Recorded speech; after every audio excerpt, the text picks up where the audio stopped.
Hello, everybody, and welcome back once again. Another edition of Inside the Headset. It's week 9, game 9. I'm at my final stop for the week, and I'm with the head coach of the Blackman Blaze, head coach David Watson. How you doing, Coach? I'm doing well, Stuart. Okay. Last Friday night, you went over to Siegel, took on the Stars, and came away with a W. Talk a little bit about that one. It was a high-scoring football game. Obviously, I think at the end of the first quarter, it was 21-17. A lot of offense, not a lot of defense. They got off to a good start, scored, took their first drive, which that's kind of been something they've done all year. And they took their first drive right down the field and scored. We were able to answer. Did that in the Jamboree? Yep. We were able to answer back with Amari Burks, caught a pass from Miller Armstrong, took it 80 yards. And then it was kind of back and forth, and we ended up on the top side of it at the end of the first quarter. And right before the half, we was able to get up by 10, but then allowed them to get behind us one more time with about 30 seconds left, and they go in and kick a field goal, and we're up by 7 at the half. I think it was 37 to maybe 27, so quite a bit of scoring there for a half of football. Did you feel like at that point, what did you need to tell your guys? I mean, what needed to change for the final 24 minutes? Well, I think obviously we needed to play a little bit better on defense. Exactly. Needed to cover the pass a little bit, and they've got a good offense. I still thought we had some breakdowns going into the game. We didn't think we would shut them out. That's just. Do you think they've just had some bad run of luck as far as connecting on some of those passes, and Friday night they were able to put it together? A little bit of both. I think they've had a bad run of luck. I think at times they've had some turnovers, and the other night they were able to connect on all those passes. And then again, I also thought we made some mistakes in the secondary that gave them opportunities to make the plays that they did. They still had to make the plays, right? But I certainly think we were out of position some and didn't do a very good job. And some of that's a credit to them, and some of that's a negative on us.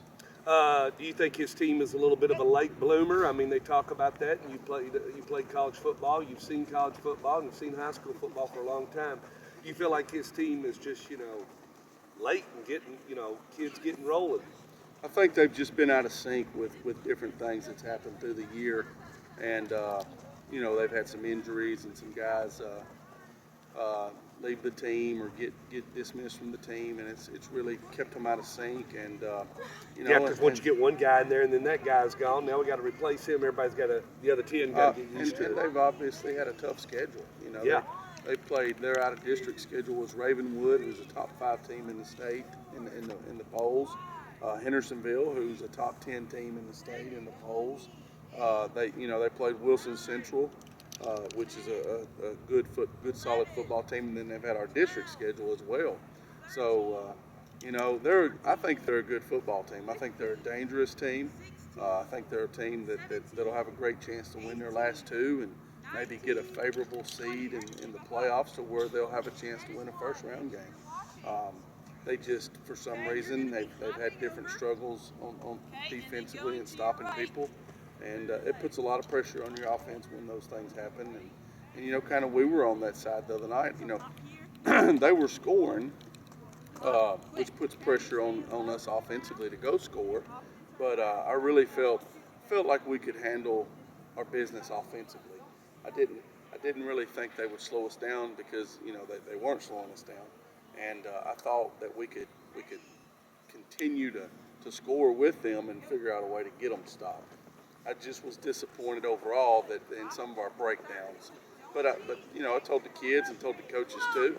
I think maybe they showed us some things that we need to work on that we're fortunate we found that out week 9 instead of week 11 or week 12 or week 13. And because then it seems then everybody standing around looking at each other saying, why didn't we work on this? And then it's over. Yeah. It's over. So what has to happen? I mean, let's just talk about from a Blackman standpoint before we talk about your opponent. What needs to happen? Wish list. If you could set every kid down and just say, hey, I need, next 2 weeks I need you really, and then we'll worry about and then take it really one game at a time. Because right now I just think you're just trying to continue on out and finish second. That's if everything else falls. If Oakland takes a loss, then it could get really interesting with it. can't add that one yet. We can only add what we got. What does the Blaze clan need to be doing? I think we just got to execute and get better on both sides of the football. Got to get a little healthy in the kicking game. Both our kickers, believe it or not, are banged up right now a little bit. So, Miller Armstrong punted for us Friday night, which was kind of a last-minute deal. So we got to get those guys. Go with what you got. Yep, we got to get those guys healthy, and we just have to execute a little better defensively, execute our package. Tackle, Coach Hartsfield said we had 26 missed tackles the other night. That's not good. That's not good. That means you're out of position. When Yeah. you got that many, they've got some great athletes. I think Greedy House is a great player. Tackle a little high, maybe.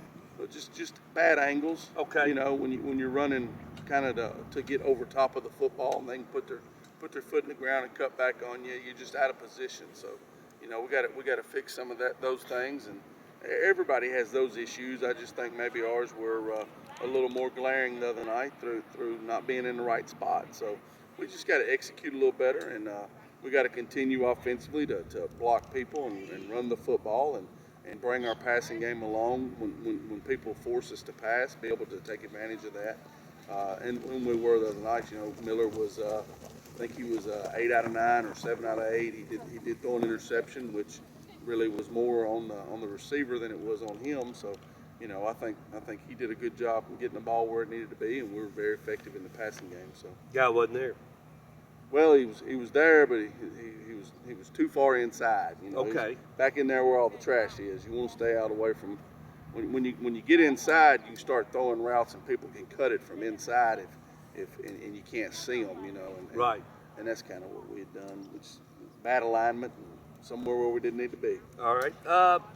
Friday night, right here at the Inferno, senior night, final game of the regular season. Final home game. Final home game at the Inferno.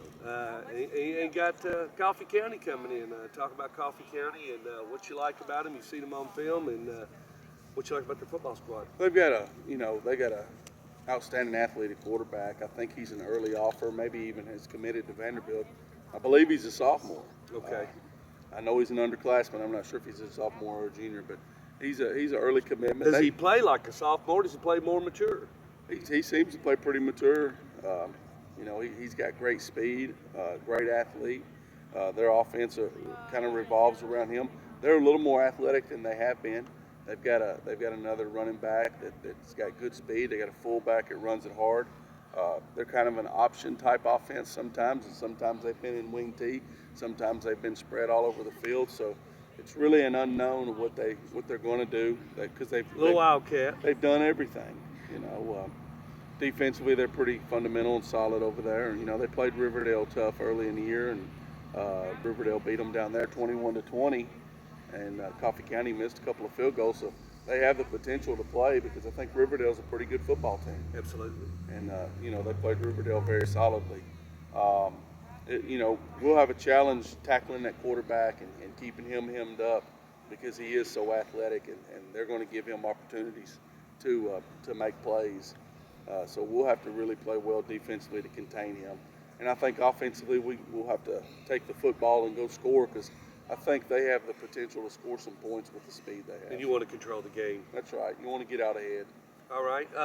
Anything else for the fans? We're taking it one by one. Next week will be our final show and getting together, and that will happen hopefully on a Thursday. If everything falls right, I will do it on the regular time. I appreciate you working with me. You're going to go do a little Habitat for Humanity in Birmingham, a little team building with the company. Right. We got to do that stuff. But anything for the We need a fans? big home crowd, Friday night. Okay. The weather's going nothing wrong. to cooperate. We've got a lot of seniors that have been very important to this football program, and This really, is the last Armstrong, isn't it? It is Last It's the Armstrong. last one, and we've got cheerleaders, band members, dance team members. We're going to honor all those kids before the game. We'd really like to have that big crowd that Blackman's been known for. The weather's kind of hampered us in our last couple of home games against Tucker and then against Smyrna. The weather was bad and wasn't really able to fill the place up. So Friday night's going to be great weather. District opponent, future Vanderbilt player, and senior night. We ought to have a full stands and a great atmosphere, and have a good home field advantage, and get everybody out here to support us before these playoffs get rolling. Yep. I'm sending Judy over, and I'm going over to watch Ron and Matt. So I'm gonna go over and watch that one. So we got two of them. So anyway, Friday night right here at the Inferno at 7 o'clock. That's Coffee County and Blackman. Y'all be here.